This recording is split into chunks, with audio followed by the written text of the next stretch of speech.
Ukraine and its allies drummed up support to protect Ukrainian cities from Russian missiles at an event in Berlin on Tuesday, urging international businesses to put their faith and billions of dollars into post-war reconstruction.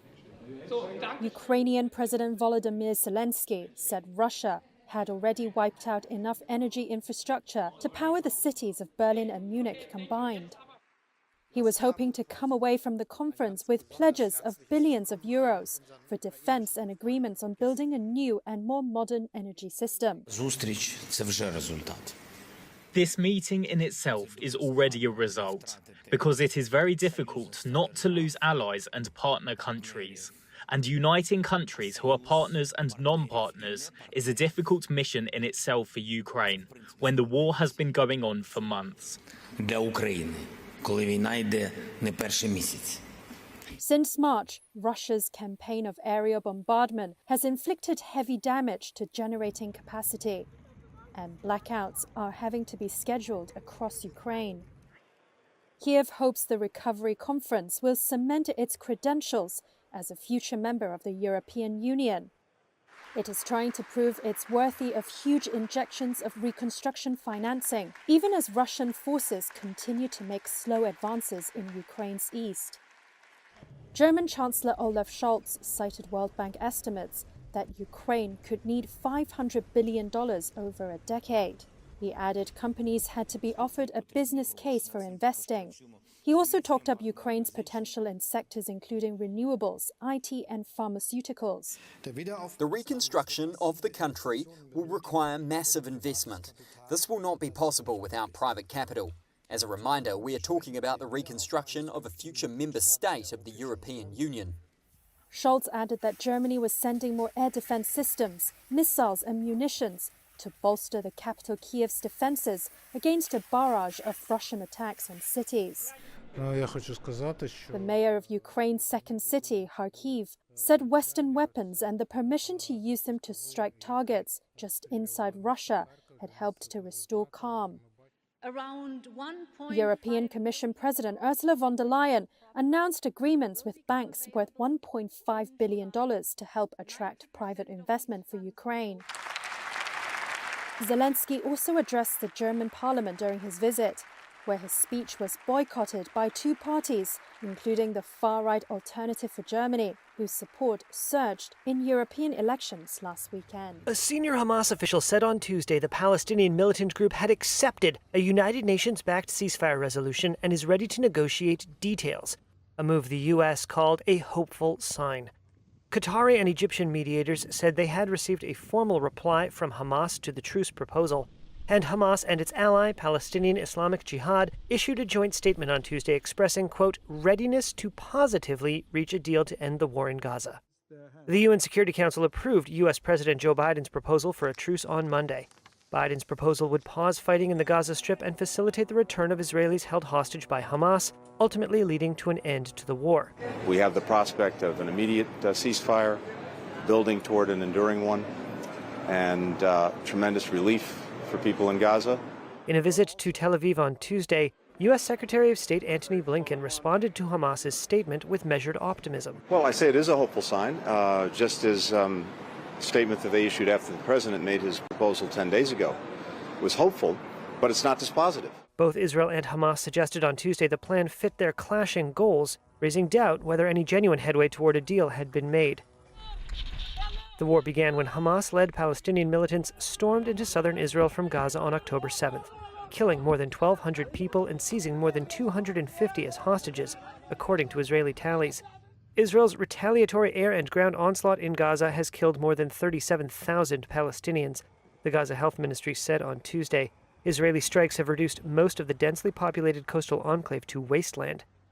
Blinken traveled from Israel to neighboring Jordan for a summit on the humanitarian response for Gaza's 2.3 million residents, most of whom are now homeless. The American diplomat announced more than $400 million in assistance for Palestinians. Prime Minister Narendra Modi began his third term in office on Monday by retaining nearly all his top ministers. That defied speculation that he would cede key posts to allies.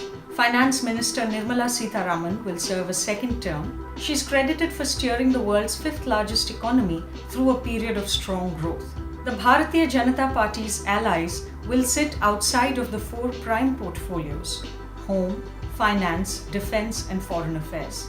They took 5 berths in the 30-member cabinet, overseeing industries including steel and aviation. That points to broad policy continuity. The resilience of the stock market after the shock election result also underscores stability. The Nifty 50 index has risen 6% since the day votes were counted and has since hit a fresh record high. But the full price of coalition rule could emerge later. Allies may ask for special funds for their states, or they could simply face less competition from BJP-ruled states for investment when manufacturers like Tesla come calling. The BJP's loss of seats in rural areas will force the new government to prioritize support for the poor. The nature of its spending might change. The next clue will come in the budget in July. For now, Modi has cleared the first lap of a long Hunter race. Biden, the son of U.S. President Joe Biden, was convicted on Tuesday of lying about his drug use to illegally buy a gun. Prosecutors charged him with 2 counts for allegedly lying about his drug use on paperwork to purchase a handgun, and 1 count for unlawfully possessing a handgun while using drugs. A 12-member jury found him guilty on all 3 charges, making him the first child of a sitting U.S. president to be convicted of a crime. No one in this country is above the law. U.S. Department of Justice Special Counsel David Weiss, who brought the Hunter Biden case, spoke after the verdict. This case was not just about addiction, a disease that haunts families across the United States, including Hunter Biden's family. This case was about the illegal choices defendant made while in the throes of addiction. The Delaware trial included prosecution testimony by Hunter Biden's ex-wife, former girlfriend, and sister-in-law, who gave first-hand accounts of his spiraling addiction in the weeks before and after he bought the gun in October 2018. Hunter Biden's lawyers, meanwhile, sought to show he was not using drugs when he bought the gun and did not intend to deceive. The judge set no date for sentencing, but added the timeline is usually within 120 days. Sentencing guidelines for the gun charges are 15 to 21 months. But legal experts say defendants in similar cases often get shorter sentences that may not involve prison. Hunter Biden has never held elected office, and the crimes for which he was convicted occurred when Joe Biden did not hold office. The Delaware trial follows the May 30th criminal conviction of former President Donald Trump on 34 counts for covering up a hush money payment to a porn star. Trump is the first former U.S. president to be found guilty of a felony. The Republican is again seeking the White House in the November 5th election. Britain's labour market showed more signs of cooling in April as the unemployment rate rose. Official data out Tuesday showed the jobless rate for the 3 months to April rose to 4.4%. That's up from 4.3% in the previous period and the highest reading since the 3 months to September 2021. The data show the number of employed people has fallen by 207,000 since the end of 2023, while unemployment has risen by 190,000. The numbers are an awkward development for Prime Minister Rishi Sunak ahead of an election on July 4th. Opinion polls show the opposition Labour Party is on course to win the national vote. Keir Starmer's party holds a roughly 20-point lead over the governing Conservatives. Sunak's pitch to voters rests on the idea the economy is improving under his management. He can at least point to a robust increase in wages adjusting for inflation. Average weekly earnings excluding bonuses rose 2.3% in the 3 months to April compared with a year ago. It was the strongest such reading in nearly 3 years. But Britain's inactivity rate, which measures people not in work and not looking for employment, rose to 22.3%. That's the highest since mid-2015 and highlights what the Bank of England sees as a source of inflation in the labour market. Billionaire entrepreneur Elon Musk on Tuesday moved to dismiss his lawsuit against ChatGPT maker OpenAI. The suit, originally filed in February, had accused the company and its CEO Sam Altman of abandoning the startup's original mission of developing artificial intelligence for the benefit of humanity and not for profit. Attorneys for Musk asked the California state court to dismiss the lawsuit without giving a reason for the move.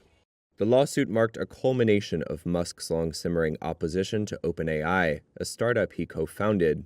The company has since become the face of generative AI through billions of dollars in funding from Microsoft. Then, last July, Musk founded his own artificial intelligence startup, xAI. In the lawsuit, Musk asked a judge to force OpenAI to make its research and technology available to the public and to prevent the startup from using its assets for the financial benefit of Microsoft and others. In a court filing, OpenAI described the lawsuit as a contrived attempt by Musk to advance his own AI interests. OpenAI and an attorney for Musk did not immediately respond to requests for comment. Musk dismissed his case without prejudice, which means he could refile it at another time. 2 militants fired at a bus carrying Hindu pilgrims in the Indian Federal Territory of Jammu and Kashmir, local police said on Monday. The bus plunged into a deep gorge as a result of Sunday's attack, leaving those on board either dead or wounded. Ajay Gupta is one of the survivors. Our bus fell into the gorge due to the shooting. After tumbling down 5 to 6 times, the bus got stuck on a large rock.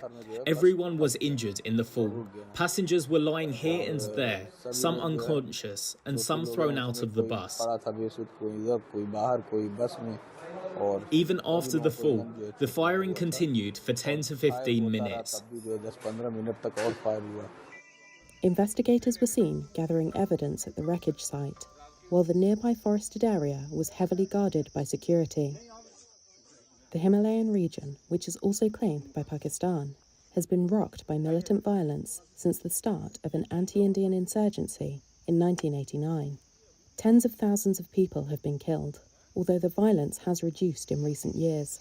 The last major attack on Hindu pilgrims in the region happened in 2017, when a bus was targeted, killing 8 people. Sunday's incident came a day after a local police chief said the number of militants in the territory was dropping, but 70 to 80 foreign militants remained active. The injured were moved to nearby hospitals, and a search for the attackers is underway, police said in a statement. The S&P 500 and NASDAQ hit record closing highs for a second straight day on Tuesday, thanks in part to a big boost from shares of Apple. The Dow dipped 0.3%, the S&P climbed more than 0.25%, and the tech-heavy NASDAQ jumped nearly 0.9%. Apple shares jumped more than 7% to a record high close, one day after unveiling new artificial intelligence features for its devices. Shana Orsic-Sissel is CEO of Bonrian Capital Management. What it could do and should do is increase demand for iPhone sales, which is kind of the bread and butter of Apple. And that while none of these tools that they're adding are going to blow you away, they are quite interesting, and you need to have an iPhone 15 Pro in order to gain access to them or upgrade in the next upgrade cycle. And I think that is overall positive for Apple's business, and that is why the stock has jumped up today. The S&P Technology Index climbed more than 1.5% and also posted a record closing high. Among other movers, shares of General Motors gained more than 1% after the automaker announced a $6 billion share buyback plan. GM also cut its annual EV production forecast. Shares of Oracle, which closed down 0.5%, rose 8% in after-hours trading following the release of quarterly results. And the GameStop saga continued. Shares of the video game retailer tumbled 8% earlier in the session before surging to finish up 23%. The company on Tuesday said it has completed an at-the-market equity offering of its shares to raise roughly $2.14 billion. Wednesday looks to be a big day for markets, with the latest inflation data, the Consumer Price Index report, released before the bell, and the Federal Reserve's policy announcement later in the day. The central bank is likely to leave interest rates unchanged, but will release its updated economic projections. Conference, the company finally revealed its goals, and they're very typically Apple. It wants to carefully pick and choose what to integrate. The idea isn't necessarily be first, but more to make sure everything works seamlessly. Apple's first goal is clear: make its gadgets work better. Things like automated email and text chat summaries and replies and tools to edit photos are already widespread elsewhere. What will matter more is how well these tools function when Apple rolls them out widely this fall. More intriguing is how Apple promises to make Siri, its often disparaged digital assistant, better by understanding context and stitching together information found across users' phones. If a customer can ask, for example, whether they have time for one more meeting before their flight, and Siri can answer successfully by incorporating all the relevant information, such as what flight are they talking about based on text and traffic time to the airport, then the features will be very useful indeed. Another goal Apple says is to preserve user privacy. So most processing will be done locally on users' phones, and more complex questions will partially done on Apple servers. Happily, and perhaps not coincidentally for Apple, that means users will need shiny new iPhones to take full advantage. A partnership with OpenAI, the firm that developed ChatGPT, may also grow in importance in years to come, but that could be an awkward fit with Apple's privacy aims. Now, the company plans to roll AI carefully, and that could make customers wonder if Apple has fallen behind if the technology keeps advancing quickly. But Apple's brand has long been about gadgets with intuitive tech that just works. And for investors, there's possibly another big benefit. Apple may have to invest much less than its big. For the last year and a half, tech giants Microsoft, Alphabet, and Amazon have raced to develop artificial intelligence features and build out data centers needed to train these smart programs. Apple, the $3 trillion company, is seemingly sat on the sidelines. Chinese automakers aren't turning away from Europe. That's according to a leading auto group on Tuesday. The China Passenger Car Association, or CPCA, said the country's vehicle makers will unswervingly develop in Europe, adding they will integrate into local markets. He made the comments despite the EU launching an anti-subsidy investigation into Chinese-made electric vehicles. The EU alleges China's car makers benefit unfairly from state subsidies and accuses them of dumping excess production on Europe. China denies both charges. This week, the EU is expected to announce tariffs it plans to impose on Chinese EVs. The CPCA's comments also came while announcing a rare drop in Chinese car exports for May. Data showed exports of new energy vehicles fell 4% year-on-year in May and were down 18.8% from the previous month. Overall, passenger vehicle exports fell 9% from a record high in April. Domestic vehicle sales were down 2.2% following a bigger decline in April. It's a sign weak demand is becoming entrenched in the world's biggest auto market. Australia's winemakers have something to celebrate. Official figures show exports to China have soared after Beijing lifted tariffs on the product. Shipments hit $57 million in the month after the move. Now the industry will be hoping it can get back to the $800 million per year seen before China imposed the duties in late 2020. That was part of broader restrictions imposed on Australia after Canberra called for a probe into the origins of COVID-19. Now an export boom would be timely for the country's winemakers, who are grappling with huge oversupply. Adding to the encouragement, Australia's Trade Minister said most of the new exports were at the premium end of the market. The government also said it would help fund better data for the industry and support marketing in China and elsewhere. However, analysts say it may be hard to drive exports back to 2020 levels, with Chinese wine consumption sharply down in recent years. Almost all of Beijing's restrictions on Australia have now been lifted, except for barriers to imports of lobsters. With Chinese Premier Li Qiang set to visit the country this weekend, ministers say they're hopeful producers of the seafood delicacy could soon get good news.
Effectivement, c'est pas commun de faire des feux de 600 hectares aussitôt dans la saison, encore qu'on a eu des années un peu maudites.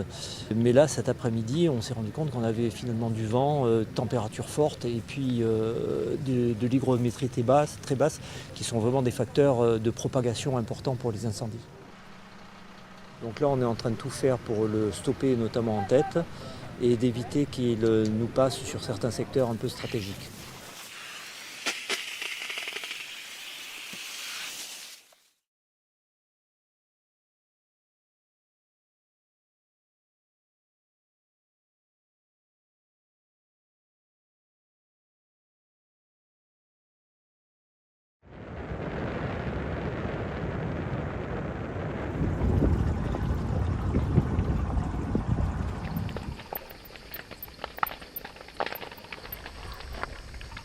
Ela subiu numa árvore ali que ela ficou